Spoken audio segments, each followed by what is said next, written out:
এই নাও, তোমার জন্য গরম গরম খিচুড়ি এনেছি। খিচুড়িটা খেয়ে নাও। ঠান্ডার মধ্যে রান্না করতে আমার অনেক কষ্ট হয়েছে। তাছাড়া মায়ের দিকে লক্ষ্যও রাখতে হয়। মা যদি একবার কোনোভাবে টের পায় তোমার জন্য আমি রান্না করে আনি, তাহলে আমাকে বেরিয়ে ফেলবে। কেন শুধু শুধু আমার জন্য কষ্ট করে রান্না করতে গিয়েছো? আমি কি তোমাকে বলেছি আমার জন্য রান্না করে নিয়ে এসো?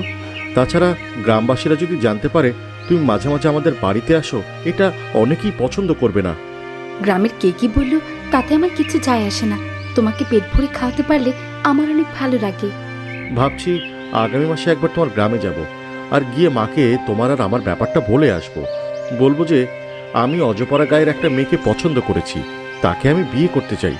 কিন্তু আমার মতো সাধারণ একটা ছেলের সাথে কি তোমার বাবা মা বিয়ে দেবে? তোমার বাবা মা তো অনেক বড় লোক। আমি যাকে পছন্দ করব তার সাথেই আমার বাবা আমাকে বিয়ে দেবে। আর এখানে কিছু টাকা আছে,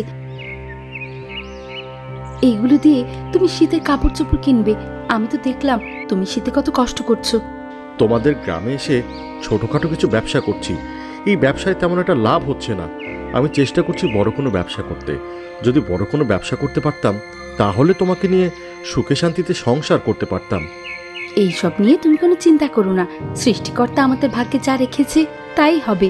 এইবার তোমার কি খেতে মন চায় তাই বলো। শীতের দিন তো চলে এসেছে।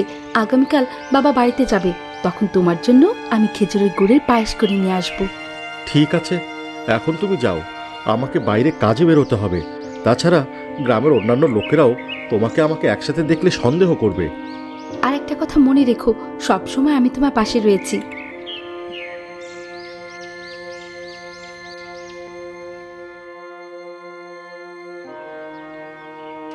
কি ব্যাপার কানা? কি এত সকালবেলা সাজগোজ করে তুই কোথায় গিয়েছিলি? তোকে আমি কতবার বলেছি আমাকে না জিজ্ঞেস করে বাইরে যাবি না। কোথায় আর যাবো মা, আমি কোথাও যাইনি। গিয়েছিলাম আমার এক বান্ধবীর বাড়িতে, ওর সাথে দেখা করেই চলে এসেছি। বেশিক্ষণ তো থাকিনি।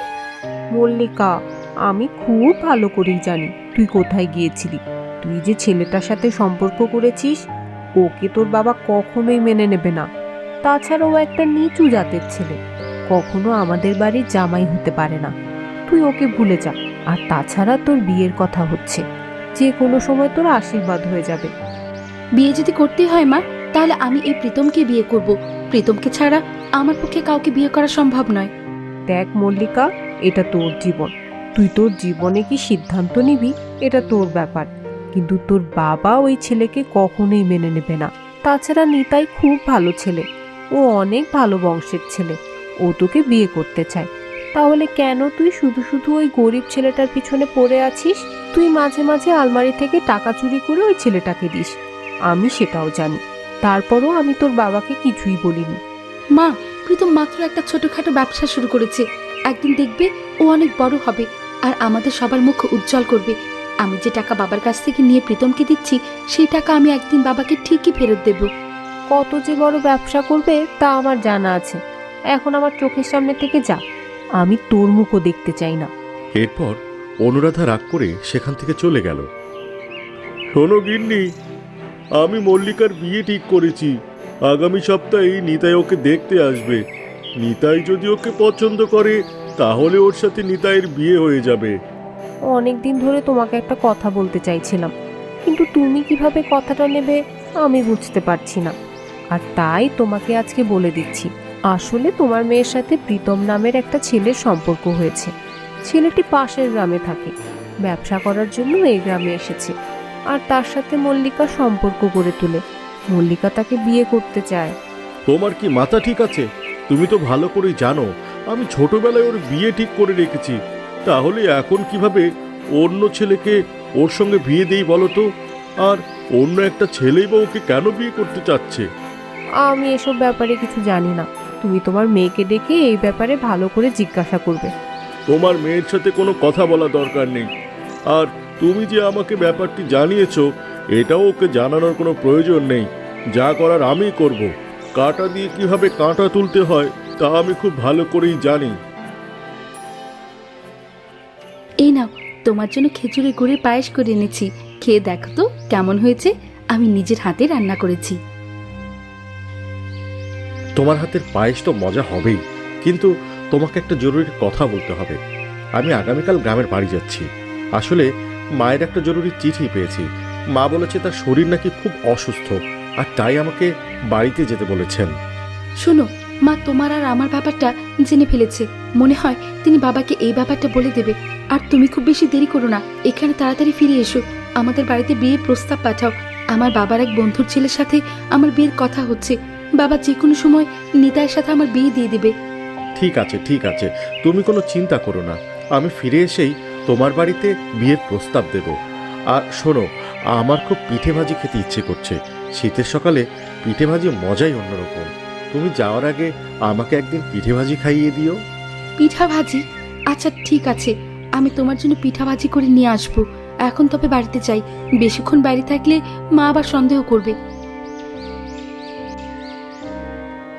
পরদিন সকালবেলা মল্লিকা পিঠাভাজি নিয়ে হাজির হলো প্রীতমের বাড়িতে, কিন্তু গিয়ে দেখতে পেল প্রীতমের ঘরে তালা দেয়া। ব্যাপারখানা তো কিছুই বুঝতে পারলাম না। আমার কাছে সে পিঠা ভাজি খেতে চাইলো, আর আমাকে কিছু না বলেই চলে গেল। আমাকে একবার বলার প্রয়োজন বোধও করলো না। পরের প্রায় 7 দিন কেটে গিয়েছে। মল্লিকা মাঝে মাঝেই পিঠা ভাজি নিয়ে প্রীতমের বাড়ির দিকে উপস্থিত হয়, কিন্তু গিয়ে দেখতে পায় সেখানে কেউ আসেনি। তাছাড়া তাকে কেউ একটা চিঠিও লেখেনি। কি ব্যাপার, এত সাত সকালে কোথায় যাচ্ছিস? বাইরে তো অনেক ঠান্ডা। কোথায় আর যাবো মা? তুমি তো ভালো করে জানো আমি কোথায় যাচ্ছি। পিঠা ভাজি নিয়ে আমি কোথায় যাই? মা, আমার যা হবার হয়ে গেছে। তোর বাবা অসুস্থ। প্রীতম তোর সাথে আর যোগাযোগ করবে না। তুই বিয়েতে রাজি হয়ে যা। তুমি কি বলছো মা? তুমি কি পাগল হয়েছো? আমি নিতাইকে কখনোই বিয়ে করব না। তাছাড়া আমি প্রীতমকে কথা দিয়েছি যে আমি ওকে বিয়ে করব। ও ফিরে এসে বাড়িতে বিয়ের প্রস্তাব পাঠাবে। প্রীতম আর কখনোই ফিরে আসবে না। তুই আমার কথা মিলিয়ে নিস।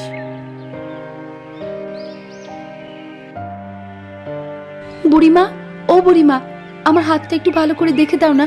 আমি যাকে স্বামী হিসেবে মনে প্রাণে গ্রহণ করেছি সে অনেক দূরে কোথাও চলে গেছে, আমার সাথে কোনো যোগাযোগ করছে না। এইভাবে কাঁদিস না তো, দেখি তোর হাতটা। ও মা, এই তো দেখি অন্য কিছু। তোর স্বামী তো অন্য একটা মেয়েকে বিয়ে করেছে, তার স্ত্রীও এখন সন্তান সম্ভাবা। আমার স্বামী আরেকটা বিয়ে করেছে মানে? সবকিছুই হলো নিয়তির খেলা।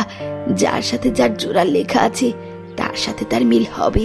তুই চিন্তা করিস না, যা এখন বাড়িতে যা। মল্লিকা বুড়ির কথা শুনে মন খারাপ করে বাড়িতে ফিরে গেল। এভাবে কেটে গেল একটা বছর। এরপর মল্লিকা পিঠাভাজি নিয়ে প্রীতমের বাড়ির সামনে প্রায় প্রতিদিন দাঁড়িয়ে থাকতো, আর কান্নাকাটি করতে করতে ফেরত আসতো। প্রীতমের সাথে তার আর কখনোই দেখা হয়নি। কয়েকদিন পর তার বাবা বিপিন প্রচণ্ড অসুস্থ হয়ে পড়ল। মল্লিকা, আমি তো সব কথাই শুনেছি তোর মায়ের কাছে। আমি জানি ওই ছেলেটা তোকে ঠকিয়েছে। ওই ছেলেটা আর কখনোই ফিরবে না। তুই নিতাইয়ের সাথে বিয়েতে রাজি হয়ে যা। আমি আর বেশি দিন বাঁচবো না মা। আমার শরীর বড় খারাপ করেছে। একটা মানুষ কিভাবে এত বড় প্রতারণা করতে পারে বলো তো? সে আমাকে বলল আমার হাতে পিঠা ভাজি খাবে, আর তারপর দিন আমাকে না বলে চলে গেল। আমি তো কোনো অন্যায় করিনি, কেন সে আমাকে ঠকালো বাবা? নিতাই খুব ভালো ছেলে, তুই কাঁদিস না মা। নিতাইকে বিয়ে করলে তুই অনেক সুখী হবি। বাবার কথা রাখ মা, আমি তোকে সুখী দেখতে চাই। এরপর ধুমধাম করে মল্লিকার বিয়ে হয়ে গেল। বিয়ের দিন সকালবেলা মল্লিকা তার মাকে ডেকে বলল, আমি তো শ্বশুর বাড়িতে চিরদিনের জন্য চলে যাচ্ছি। তোমাদের বাড়িতে আমার আর আশা হবে না। আমি আজ সকালবেলা শেষবারের মতো পিঠা ভাজি নিয়ে একবার প্রীতমের ঘরে যেতে চাই, দেখে আসতে চাই ও ফিরেছে কিনা। ঠিক আছে, তুই যখন যেতে যাচ্ছিস যা, কিন্তু মনে রাখিস তোর বাবার দিকে তাকিয়ে হলেও তোকে সুখী হতে হবে। এরপর অনুরাধা পিঠাভাজি নিয়ে প্রীতমের ঘরের দিকেই যেতে লাগলো। আর ঠিক তখনই তার হবু স্বামী নিতাই তাকে দেখে জিজ্ঞেস করলো, কি ব্যাপার খানা, যাচ্ছ কোথায়? এই বিয়ের দিন নিশ্চয়ই তোমার পুরনো প্রেমিকের জন্য পিঠা নিয়ে যাচ্ছ। দয়া করে কিছু মনে করবেন না, আসলে পুরনো অভ্যেস তো। যেদিন ওর সাথে আমার শেষ দেখা হয়েছিল বলেছিল শীতের দিন নাকি পিঠা ভাজি খেতে তার অনেক পছন্দ। এর পরের দিন আমি যখন পিঠা ভাজি নিয়ে বাড়িতে গেলাম ও কোথায় যেন চলে গেছে। আমি জানি তোমার সেই পুরনো প্রেমিক কোথায় চলে গেছে।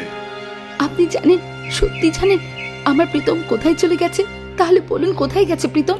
যেদিন তোমার বাবা জানতে পারে যে তুমি এরকম একটা ছেলের সাথে সম্পর্ক করেছো, সেদিন তোমার বাবা প্রীতমের সাথে দেখা করে। এরপর সে তোমার প্রেমিককে জিজ্ঞেস করে কিসের বিনিময়ে সে তোমাকে ছেড়ে দেবে।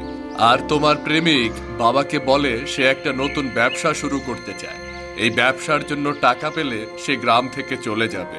তোমার বাবা তোমার প্রেমিককে অনেক টাকা দিয়েছে, বুঝলে? আপনি কেন শুধু ওর নামে মিথ্যা কথা বলেছেন? আমি তো আপনাকে বিয়ে করতে রাজি হয়েছি। প্রীতম এমন কিছু কখনোই করতে পারে না। প্রীতম যখন টাকা নিয়েছিল তখন এই দলিলে দস্তখত করে টাকা নিয়েছিল। তুমি দেখো, এখানে ওর নাম লেখা আছে। আর সবচেয়ে অবাক করা ব্যাপার কি জানো? প্রীতম বিয়ে করে সংসারও করছে। ওর স্ত্রী এখন সন্তান সম্ভবা। তুমি যদি আমার কথা বিশ্বাস করো, তাহলে আমি বিয়ের পর তোমাকে তার বাড়িতে নিয়ে গিয়ে দেখিয়ে আসবো। মল্লিকা বুঝতে পারল সে কত বড় ভুল করেছে। এটাও বুঝতে পারল যে ওই গণক বুড়িমার কথাও সত্যি ছিল। আর এরপর থেকে সে আর কখনোই প্রীতমের কথা একবারের জন্য মনে করেনি।